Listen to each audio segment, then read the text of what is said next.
and even I've been encouraged by managers in agencies to sell my successes and go off the back of that. When we talked about it being a process, I've gone with previous winners from hotels.com and tried to put them on other websites and it just fails. So, Mhm. it's so subjective. And if you're not going with a structured process and you're trying to go sell answers to problems, then I don't think you're necessarily going down the right track. Thank you for joining us, Oliver. Why don't we start off with why don't you start off by telling us a bit about yourself? Oh yeah. So I go by Ollie typically. Yeah, I've been working in Oh, experimentation forever, like as long as I can remember. That's probably quite accurate, actually, based in London. Yeah, so I've been doing experimentation since probably, gosh, it must be 2009, I would have thought. And before that, I was working in kind of media. So it was a lot of online stuff, so it's paid search basically before that. And that's where I kind of started to work in small parts of experimentation on the media side of things, and really got hooked into that, and managed to land a job with Expedia, where they were kind of at this pivotal point where they'd done, I think it was 3 experiments when I joined with hotels.com, and we managed to ramp it up to thousands in a year over the wow. course of a couple of years. And I was lucky enough, to kind of join a team that was really amazing at what they did. Um, and I was pretty scared at the time because I was relatively new to the subject, quite new to analytics. Um, and yeah, I really got schooled there in many domains, databases, DB2, I think it was at the time. And yeah, from there, I've consulted, I think, over 150 different companies via Accenture and various other agencies in London. Um, and yeah, had the pleasure of working with some really amazing CRO specialists as well along the way. Nice. So yeah, Expedia I know is one of those major sites with an amazing experimentation culture. Yeah, I don't know if they're like booking.com. I know is they really try to encourage everyone to experiment anything that they want. yeah, definitely, yeah. And I feel like the guys at Booking.com were definitely more, at least at the time, they were more audible about what they were doing, and we were a bit more secretive, which now I kind of regret because we're like that. Everyone always talks about Booking.com as the example, and I'm like, well, which is funny because I think Lucas, one of the main guys at Booking.com at the time, a lot of what he says we were doing at the same time, almost in an identical way as well. And his approach was very similar to ours at the time. So yeah, Nice. not we weren't copying him. We weren't copying All right, it's on the record. Well, that's great. I mean, that kind of leads us into what we want to chat about today, is, fostering a culture of experimentation. You obviously have tons of experience kind of spearheading experimentation within companies.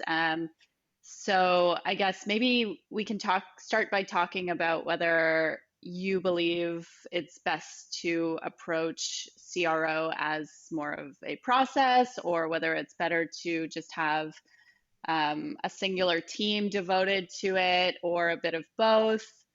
Yeah. Yeah, good question. Yeah, let me answer that in a really roundabout way.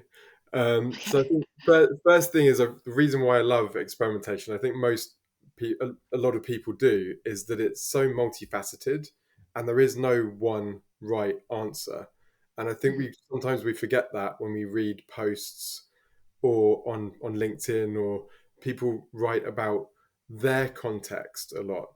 And I'd say, just want to preface this with, there is no one right answer. And when we look at optimization as a specialism, you can go to any one specialist in different companies and you ask them what they do, and they may come back with a very different answer. And that can be because they have a centralized CRO team. Maybe they don't have a centralized CRO team, and that CRO sits within analytics, finance, marketing, product. UX and design. It can sit in so many different places, and that can give us very different contexts and different approaches. Um, but I do think that wherever it sits, there's always a centralized process, and that process really involves people in all of those different pockets. Hmm. Um, and you can draw that process out in many different ways. And I'm sure, again, you've seen lots of different process diagrams of um, from different experimentation teams.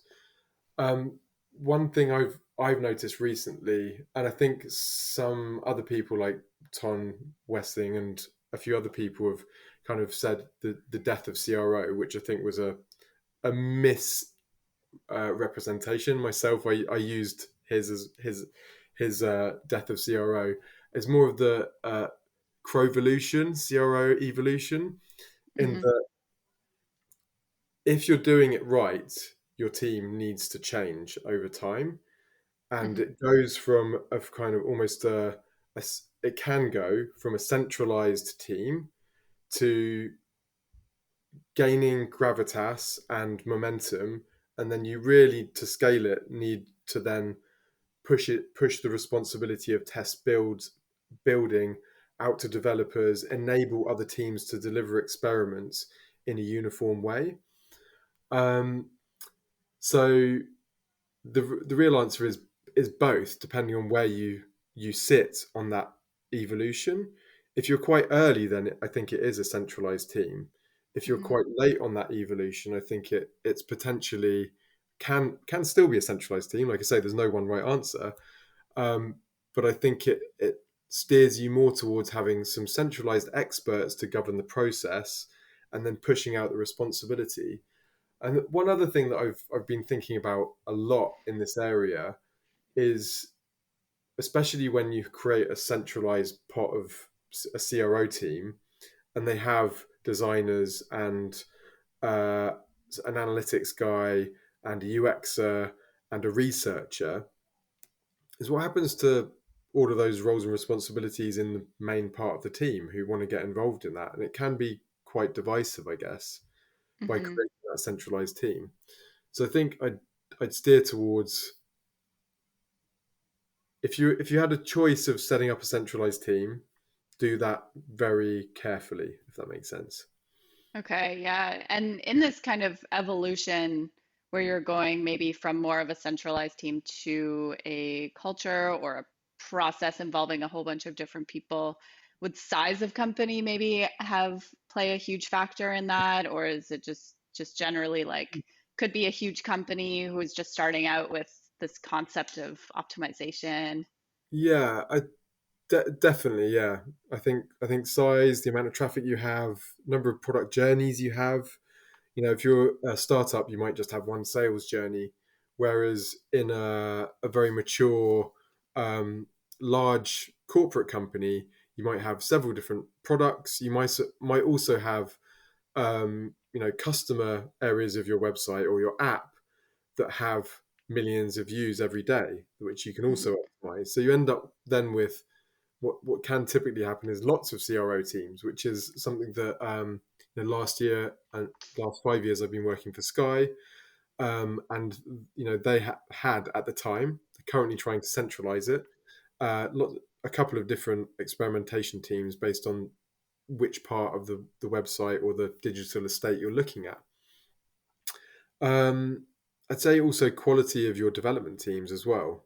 Hmm. So one thing I always kind of map as what I think is driving towards maturity is your ability to deliver experiments on server side, and again pushing that responsibility into your development teams as opposed to having client side builds and maybe an agency doing it. um, I've forgotten where I was going with that.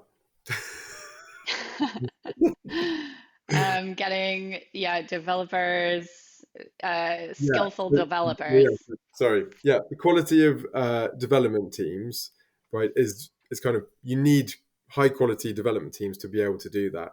And if you don't have that, and you can recognize that you've got them releasing loads of bugs, it takes them. They say that their sprint is every 2 weeks, but they deliver every 3 months because there's lots of issues, then do you need that centralized team who can actually build experiments for you, who can deliver a lot more quickly? Do you need to outsource that to an agency? I think that is really important as well. Although I'd always watch out, platform stability is always going to be a pain in the ass if Hmm. if you can't you know sort that one out.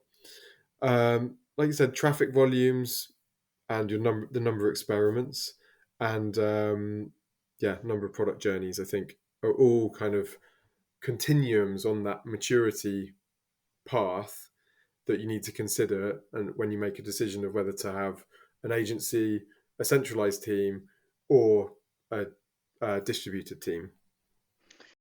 This is Romo Santiago from Experiment Nation. Every week we share interviews with and conference sessions by our favorite conversion rate optimizers from around the world. So if you like this video, smash that like button and consider subscribing. It helps us a bunch. Now back to the episode. So, how would you go, I guess, maybe briefly, how would you go from being just a large booking website that doesn't do any sort of experimentation to what Expedia does now, which with an entire kind of company-wide, it seems, culture of experimentation? Good question. Again, so multifaceted. It could be an extremely long answer. Um, they s- starts start with, again, it really depends on the senior stakeholders that are sponsoring it Buy-in. and Yeah. their maturity, right? If they're and their mentality, I guess. If they're Hmm. quite accepting of risk and failure, then you're already in a good position. Hmm. What I always like to do is at the very start of the process is never start with one experiment. Always plan to start with between 6 to 10 experiments, because as soon as if you can do that, then you can set the expectation that not everything is going to be a winner, and you can Hmm. learn from your failures.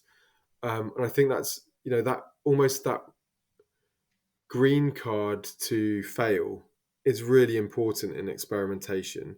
Otherwise, you get into the habit of testing things that you know are going to win.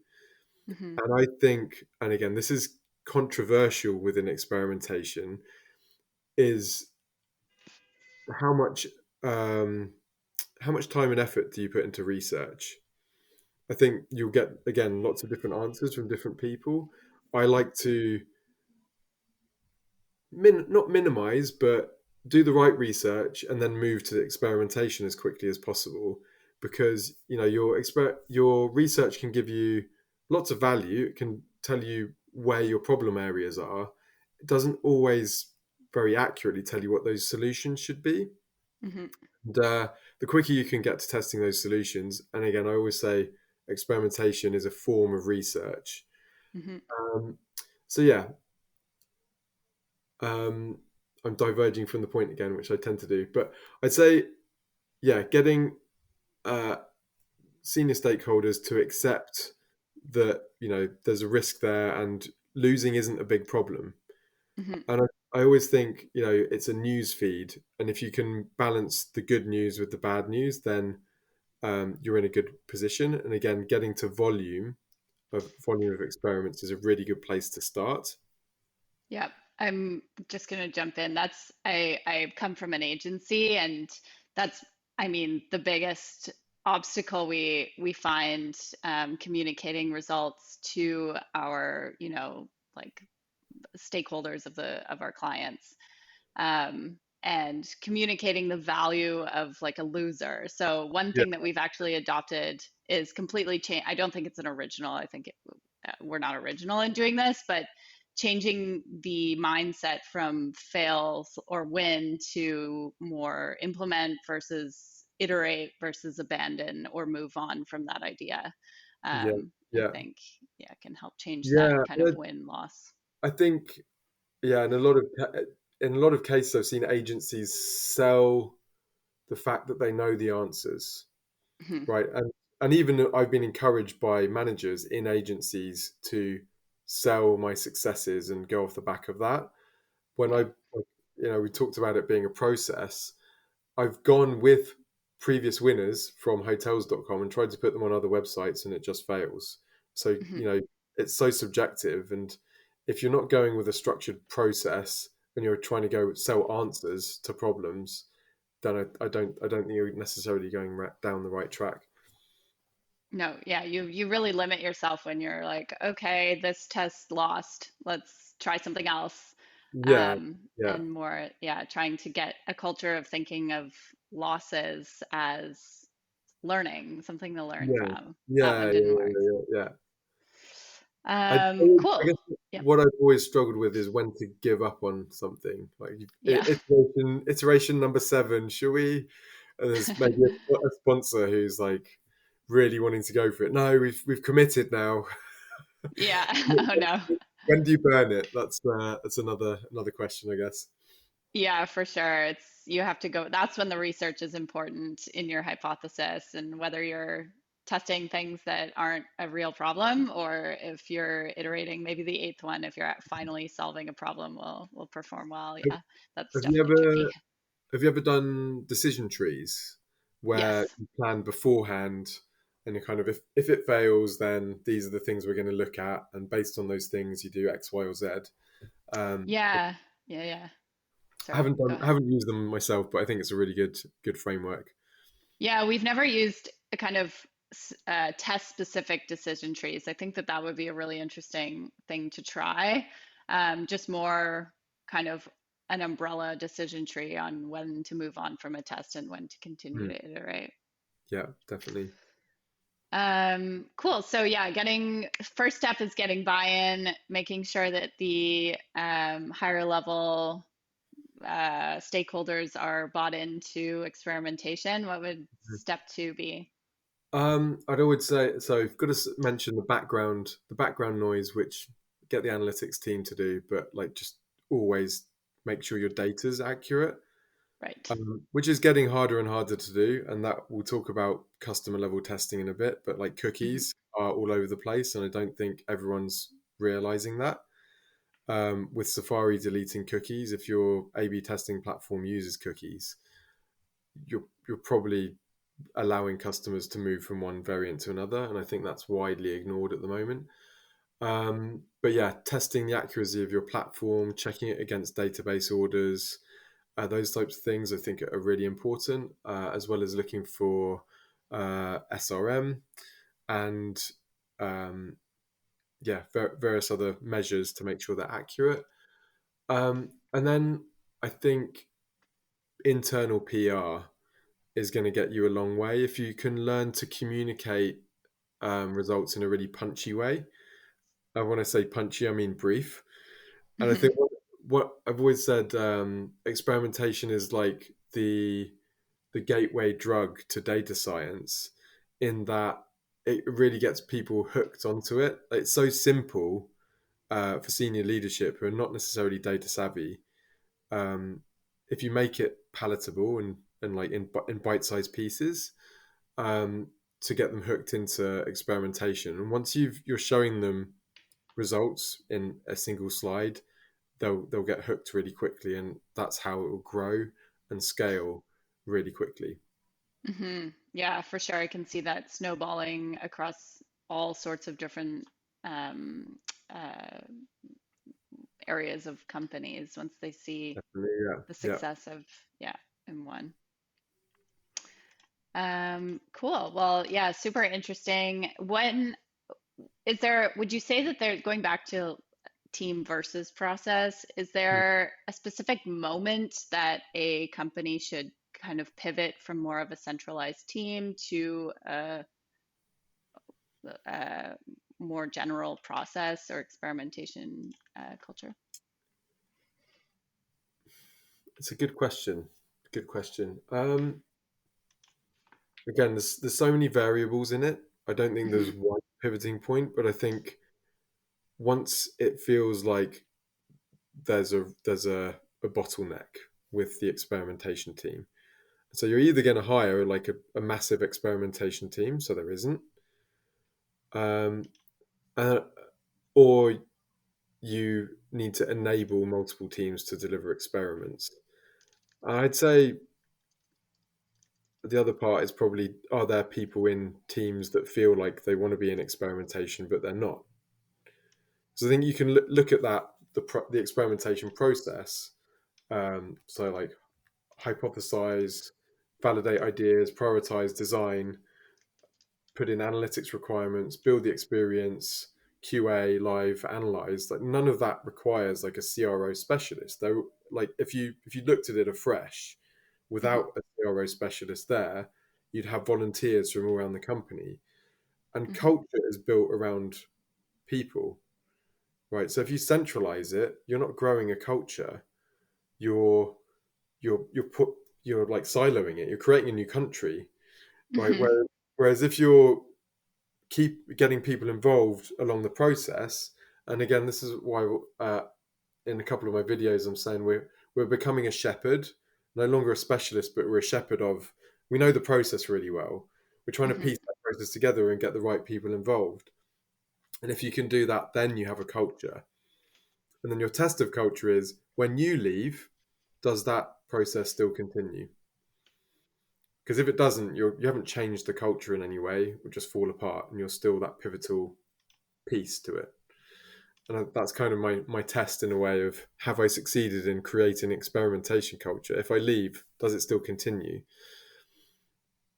Right. Well, all very interesting. Let's move on to experimentation at a customer level. Obviously, you brought up that Safari's removing cookies. So, yeah, why don't you explain what exactly you're talking about when you mention experimentation at a customer level, Sure. and how is it different? Yeah. Sure. So there's kind of four scopes to experiments, and we typically only talk about one of them. So there's an impression scope, which is typically used for click-through optimization. So it will be used on Google search. You can use it in your search results listings on your page, on your results page, to decide what sort order you want to display. You have a session. So do you want to try and convert someone within a session? User or cookie is the one that most people use these days, which is allows us to assess whether someone converts or comes back and converts over a longer duration, which I do think in Mhm. most cases is the right choice. Um, Unless you want to use multi-arm bandits, which it just doesn't work at a cookie or user level, which I can explain in a second. Um, and then because of the cookie complications and the things that are changing in the market, and I think COVID to some respect as well.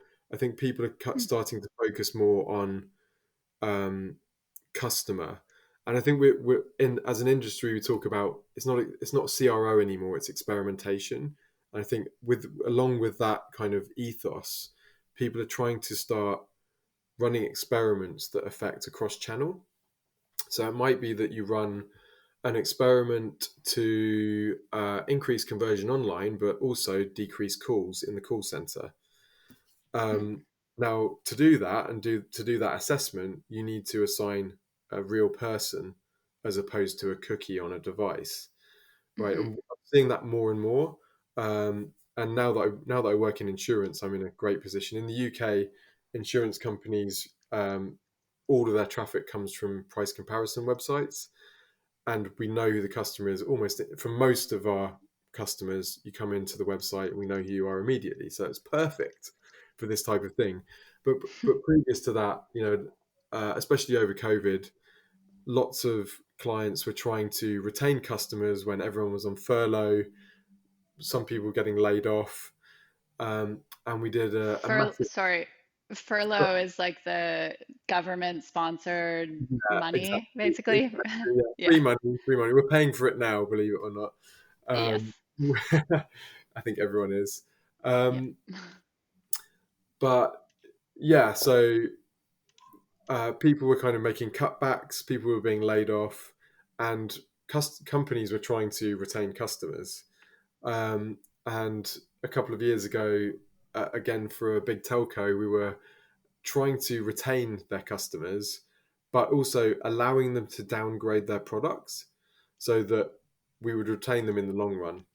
We would also allow them to download online to reduce the call center volume of people trying to downgrade, because previously they'd always tried to force you down the call center to make it a little bit more Personal.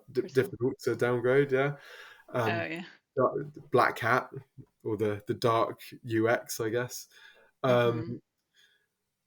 but yeah, basically, real customer level experimentation, I really believe, is the future, down to cookies and down to experimentation growing legs and growing into the customer area, and not just being like this CRO driven tactic, I guess.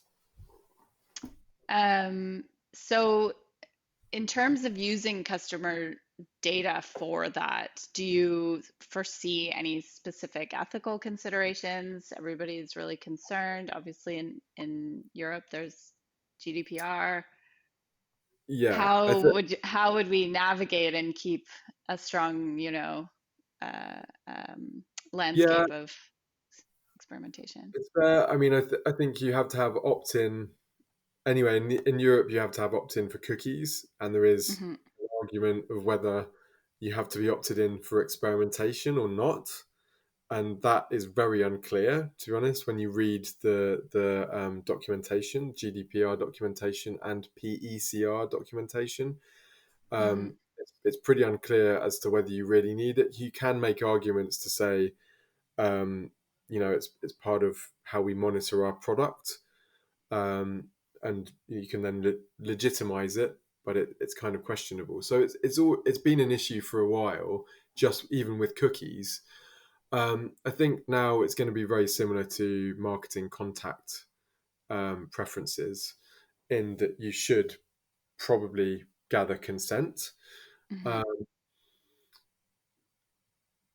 yeah, you should probably gather consent. It's going to be more tricky. I mean, in a way, there's kind of three methods to actually uh, identifying someone, right? So you can get them to log in. Hmm.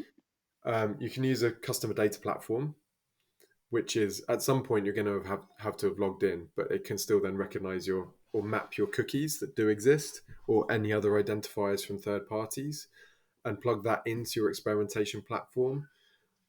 And then you can use a mixture of pre-assignment. So that's taking your whole customer database, randomly splitting it into segments, and then feeding that into your current experimentation tool. So your experimentation tool can target a massive list of customer IDs, Hmm. and you can use Optimizely or any other A/B testing tool to do that. And one other thing is, as well as the Optimizely full stack. I don't work for Optimizely, by the way, but other experimentation tools are available.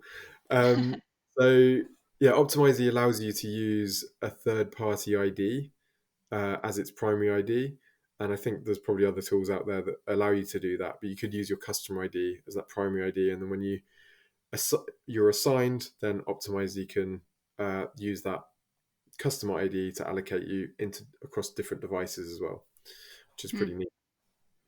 Yeah, it kind of, I guess, along with the evolution of CRO or Crovolution, it's more less around the website focused experimentation and more full stack. Mm, It seems like we're going to have to pivot that way. definitely, yeah. I think stuff like pricing experiments always been a bit of a grey area, but if you could control them across multiple platforms, that's something you could open up, um, which could be really cool. Earlier, you mentioned the use of multi-arm bandit tests, and how Yeah, yeah. you're not a fan. Uh, I'm not a fan, because it's not really possible when you assign at a user level, right? So in Hmm. multi-arm bandit, the analogy is that you have lots of slot machines. The challenge, the difference between that and a user, a customer, a real person, is that as a customer goes through a sales journey, they become more and more likely to buy in most cases, right?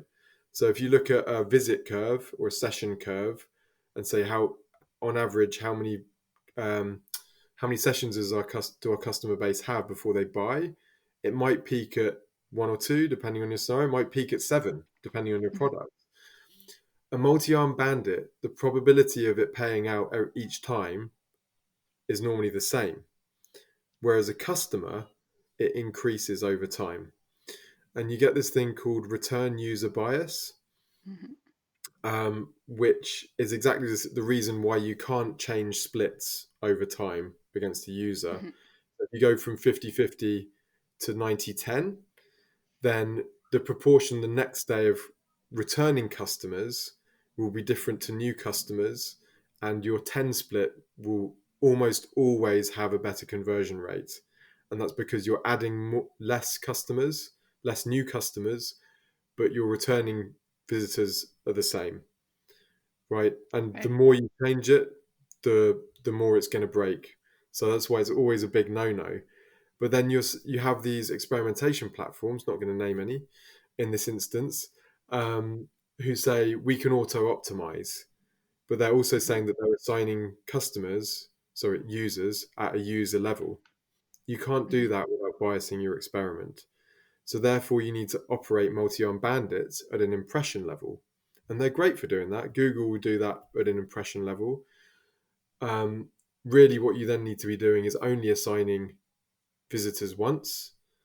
You assess whether the multi-arm bandit paid out or not, and then the next visit, they're not in it anymore. They're not in the experiment, because if they convert the second time, you don't know whether that's because they played a different machine Mhm.